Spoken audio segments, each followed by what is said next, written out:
Coach, how do you feel about the win today?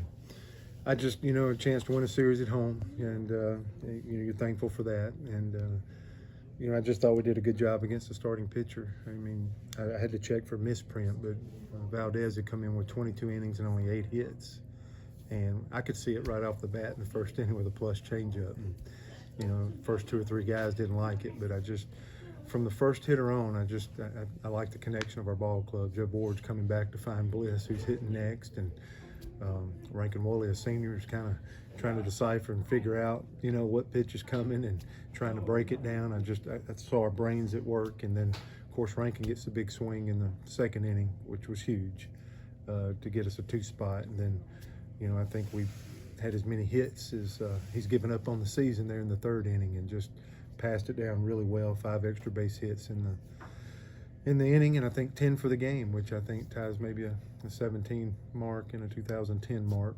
So a really good offensive day. But the biggest thing is a guy that really hadn't given up hits, and just our brains at work, and good offensive baseball, I thought. You guys have hit 46 doubles, I believe, now, which is tops in the SEC and probably about top 5, top 6 nationally.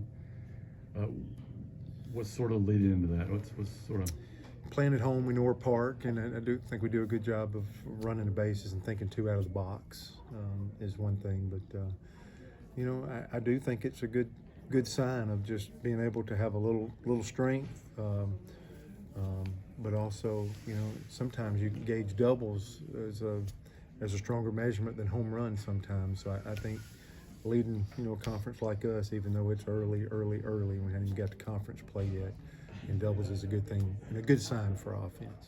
Those guys in the past have really dealt Auburn fits. Patience for this group to hey, not going to try to overswing those things. You talked about liking what you saw. Was that something that was big for you, just to see them, hey, sit back and wait? Because he's the 183 and mid-70s from the breaking balls and like that. I just think we're doing a better job, and maturity and experience brings that out of whatever the challenge is. Is it 95 on a Friday night in the SEC?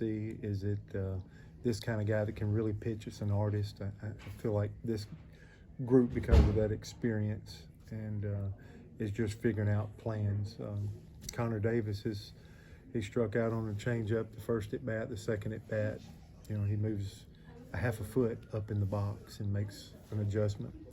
Maybe as Connor is a sophomore or a freshman, it might take him his 4th at bat or until a coach implores or begs him. But a senior just in his 2nd at bat, moving up, making an adjustment, getting a hit before it finishes its break, I think is a good example of guys just not being level 1 hitters, but a deeper level of hitting. That, to me, that's a pretty good example.